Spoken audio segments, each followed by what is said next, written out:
Hi, series recapped here. Today, I am going to explain episodes 7 and 8 of a Brazilian dystopian thriller series called 3%. Spoilers ahead, watch out, and take care. Michelle brings out a capsule hidden in her abdomen.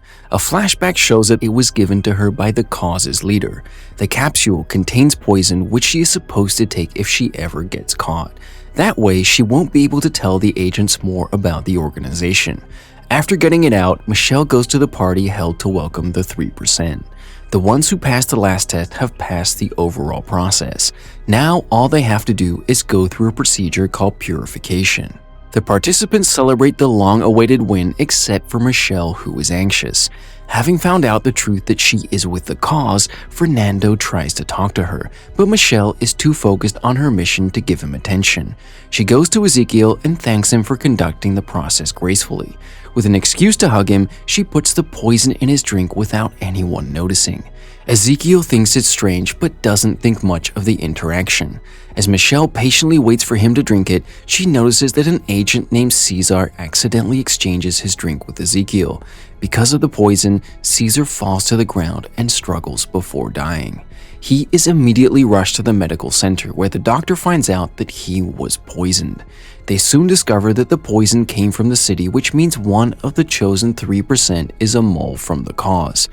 Outside, the participants are stressed because of the interruption. Michelle is in shock to have caused yet another death of an innocent man.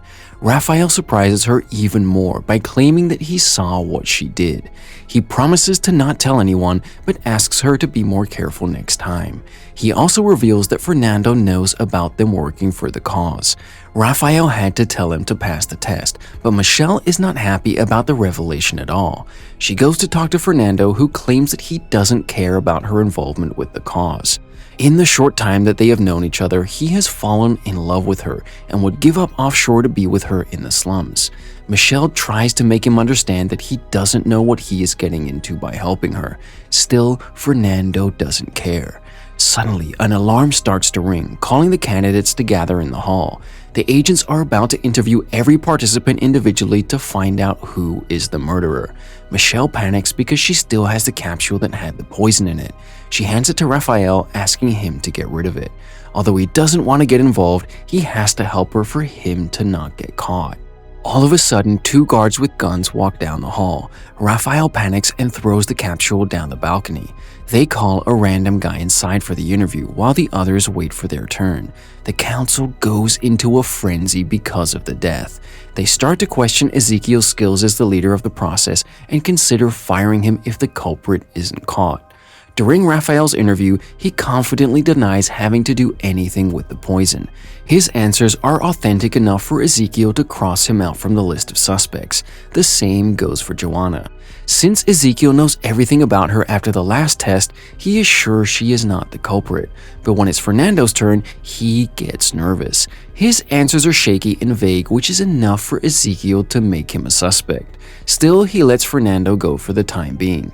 Lastly, Michelle is called for the interview. Ezekiel starts with basic questions like when she left her room and who she talked to throughout the party. Then he bluntly asks her why she approached him at the party. Michelle holds herself together before making up a believable excuse. After the incident with Berna, Ezekiel knows Michelle is not one of the normal participants. He also notices the wound in her abdomen and inquires about it. Michelle says that she was robbed and stabbed a month ago and the injury bleeds frequently. Ezekiel doesn't buy the story, but he pretends to have believed her. Following that, he shows her the video of Caesar's wife crying over his dead body. Michelle feels awful for what she has done and is sure she is about to be caught. However, to her surprise, she is asked to join the other participants outside. When she is away from Ezekiel's view, she loses control and starts spiraling in her thoughts. Fernando calms her down before assuring her that everything will be alright. A few minutes later, Ezekiel gets done with the interviews. Michelle sees Agatha and Ezekiel talking and gets more nervous with the minute. A council meeting takes place where Ezekiel confirms that he has found the culprit. At the same time, Agatha and 2 security guards arrest Aline for poisoning the drink. It turns out that she was near Ezekiel's drink at the party, which later exchanged with Caesar. Since she had every motive to want to kill Ezekiel, the council believes the accusations. Matthias, however, vouches for Aline and asks for more proof. Then they are shown a video of a rebellious prisoner, agreeing that Aline is one of them. He claims that she has been in the cause for over a decade and has fooled the council until now. Aline retaliates and tries to expose Ezekiel's relationship with Augusto. However, the report she sends to the council is exchanged midway by Nair. In the end, she is proven guilty and is sent to detention until being brought back offshore. After the meeting, Agatha comes to the rebellious prisoner. He lied to the council to help frame Aline as the mole in the system. Ezekiel wanted to get rid of Aline since she was a threat to his position as the chief of the process.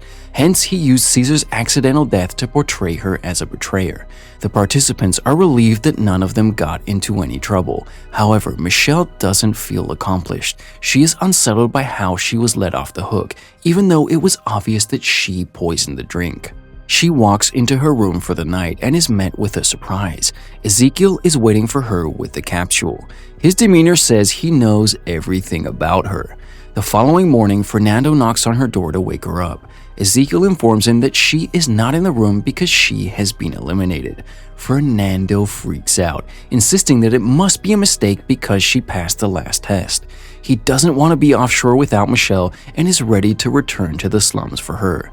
Ezekiel asks him to not be stupid because people kill for the position he is refusing to take. When Fernando still doesn't wish to go forward with the process, Ezekiel confirms that he was never ready. Fernando is eliminated because of it. They send him outside the facility, leaving him to look for Michelle himself. In the meantime, the others are woken up by a message on their wall, congratulating them on being a part of the 3%. They excitedly take a shower before coming out for the final purification. Somewhere else in the facility, Michelle is naked, hung upside down on a rod. She is being beaten and tortured to reveal who sent her there. Ezekiel helps her down after giving her a blanket to cover herself. It turns out that he had suspected her from the very beginning because Berna didn't match the rebellious type. He asks her why she wants to kill him, but Michelle refuses to talk. Upon being urged repeatedly, she reveals that he tortured and killed her brother. The news shocks Ezekiel because even if someone died during the process, Ezekiel would not have killed them. In the meantime, the cause's leader is in the city, meeting one of his associates. The guy was with Michelle and Raphael in the process, but didn't know they were also from the cause. He was eliminated in the personalized round. The leader is delighted that 2 of his people made it offshore, but he is nervous about Michelle since she was a difficult person to recruit. Back in the process, the participants are brought outside for the final purification. While everyone excitedly waits for their turns, Joanna is called to meet Ezekiel for the last time. She is confused about the sudden intrusion but obliges anyway. Aline is tense because of the false accusation. In a desperate attempt to get out of the situation, she begs the guards to call Caesar's wife, who is also an agent. She hopes to join hands with her and find out about the real culprit. Ezekiel shows Michelle the pictures of her brother from offshore. It's revealed that Andre never died in the process. In fact, he is living his best life offshore with his girlfriend. The leader of the cause lied to Michelle to make her work for them. As a result, she has caused 2 deaths and is now drowning in regret. The revelation changes all her beliefs, and she no more knows what she is supposed to do. Ezekiel knows the leader of the cause personally since they used to be friends. It turns out Ezekiel was also one of them when he was younger, but he found out their beliefs were hollow and had nothing to back them. That is when he joined offshore and realized the process was fair. Ezekiel sees himself in Michelle and asks for her help to find the cause's leader. He gives her some time to think about it and leaves her to watch the video of her brother. After that, Ezekiel and Nair arrange a meeting. She is tired of helping him hide his dirty work. His relationship with Augusto is the last straw for her. She refuses to have any association with him and ends the call. At the same time, Aline meets Caesar's wife and insists that she didn't kill her husband. She makes her believe that Ezekiel is trying to hide something. Since the woman is vulnerable after her husband's death, she also agrees to help Aline find the truth. Outside, the participants are told that the final purification means they will be turned sterile because reproduction is not allowed offshore.